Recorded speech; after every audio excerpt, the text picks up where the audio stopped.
दानी राजा हरिश्चंद्र की कहानी। राजा हरिश्चंद्र सूर्यवंश में उत्पन्न हरिश्चंद्र अयोध्या नरेश राजा त्रिशंकु के पुत्र थे। ये राजा त्रिशंकु वही व्यक्ति थे जिन्हें विश्वामित्र ने सदैव स्वर्ग भेजने का प्रयत्न किया था, किंतु देवताओं के राजा इंद्र द्वारा अवरोध किए जाने के कारण उन्हें अंतरिक्ष में ही लटके रहना पड़ा था। राजा हरिश्चंद्र प्रसिद्ध दानी, भगवत भक्त तथा धर्मात्मा थे। अपनी दानशीलता एवं सत्यनिष्ठा के कारण उन्होंने अत्यंत ख्याति प्राप्त की। देवराज इंद्र की प्रेरणा से महर्षि विश्वामित्र ने उनकी सत्यनिष्ठा की परीक्षा ली। एक बार महर्षि विश्वामित्र ने राजा से स्वप्न में उनका सारा राज दान में मांग लिया। दान पाते ही महर्षि ने उनसे दान की सांगता के लिए दक्षिणा की मांग की। सांगता दान के रूप में विश्वामित्र ने 2.5 भार सोना उनसे मांगा। राजा ने स्वप्न में ही उन्हें ये दक्षिणा भी चुकाने के लिए वचन दे दिया। प्रातः काल होते ही महर्षि विश्वामित्र दान की दक्षिणा लेने राज दरबार में पहुंच गए। स्वप्न में दिए गए वचन को पूरा करने के लिए राजा हरिश्चंद्र तुरंत तैयार हो गए। अपने मंत्रियों एवं सलाहकारों के बार समझाने के उपरांत भी राजा ने अपनी सत्यवादिता से हटने के लिए साफ इनकार कर दिया। अपनी सत्यनिष्ठा एवं वचनबद्धता के कारण राजा हरिश्चंद्र को पुत्र रोहिताश्व और पत्नी शैव्या के साथ अयोध्या का राज त्याग कर काशी आना पड़ा। महर्षि विश्वामित्र को दक्षिणा देने के लिए उन्होंने अपनी पत्नी शैव्या को पुत्र रोहिताश्व के साथ एक ब्राह्मण के हाथ बेच दिया, परंतु पत्नी और पुत्र को बेचने के बाद भी जो धन उन्हें मिला वह इतना कम था कि उसमें महर्षि विश्वामित्र की दक्षिणा नहीं चुकाई जा सकती थी। फलत वे एक दिन काशी के उस चौराहे पर जाकर खड़े हो गए जहां दास्या का क्रय विक्रय हुआ करता था। दासों के इस बाजार में शमशान के स्वामी डाम राजा ने उन्हें खरीद लिया और शमशान की चौकीदारी करने तथा शवदाह के लिए कर वसूल करने का दायित्व दिया। रानी शैव्या, जो कभी अयोध्या की महारानी थी, अब एक निष्ठुर ब्राह्मण के नासा का काम करने लगी। पत्र रोहिताश्व को फल चुनने का काम मिला।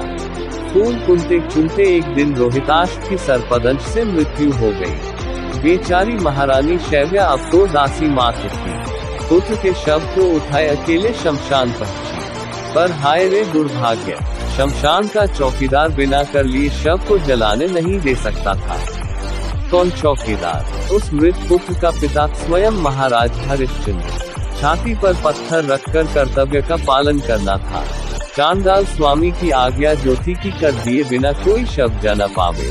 राजा हरिश्चंद्र का हृदय अपने इकलौते पुत्र के शव को देखकर अंदर ही अंदर रो उठा, परंतु उन्होंने कहा, भद्रे, जिस धर्म के लिए मैंने राज्य छोड़ा, तुम्हें छोड़ा, रोहित को छोड़ा, तुम दासी बनी, मैं चांडाल का सेवक बना, उस धर्म को मैं नहीं छोड़ूंगा। तुम मुझे धर्म पर डटे रहने में सहायता करो। उद्धरण चिन्ह दो। महारानी शैव्या के पास देने के लिए देह पर पहनी हुई साड़ी के सिवाय और कुछ न था। अंततः उन्होंने तय किया कि वह साड़ी को ही आधा फाड़कर कर के रूप में चुकाएंगी।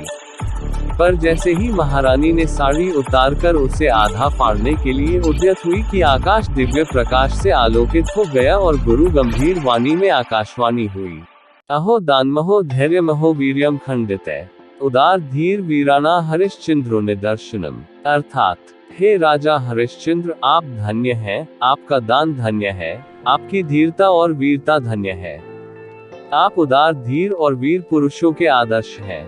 आकाशवाणी होने के साथ देवराज इंद्र, धर्मराज एवं ब्रह्मा, विष्णु, महेश तीनों देवता प्रकट हो गए।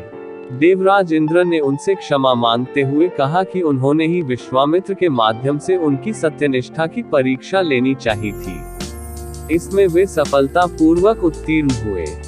देवताओं की कृपा से रोहिताश्व जीवित हो गया। राजा हरिश्चंद्र और शैव्या ने दिव्य देह धारण किया। उन्होंने कहा, मैं अपना समस्त पुण्य अपनी प्रजा को देना चाहता हूँ, मैं अकेला स्वर्ग जाना नहीं चाहता। मेरी प्रजा के लोग स्वर्ग में रहें। मैं उनके पाप भोगने के लिए नरक चला जाऊंगा। उनकी प्रजावत्सला देखकर देवता संतुष्ट हो गए। फिर उनके इच्छानुसार समस्त अयोध्या नगरी के लोग भी विमानों पर सवार होकर स्वर्ग गए। महर्षि विश्वामित्र ने तब स्वयं रोहिताश्व को अयोध्या के सिंहासन पर अभिषेक किया।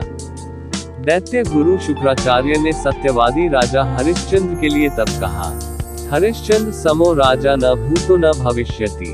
हरिश्चंद्र के समान राजा अपनी सत्यनिष्ठा के कारण राजा हरिश्चंद्र भारतीय संस्कृति के आदर्श के रूप में विश्व में प्रख्यात है।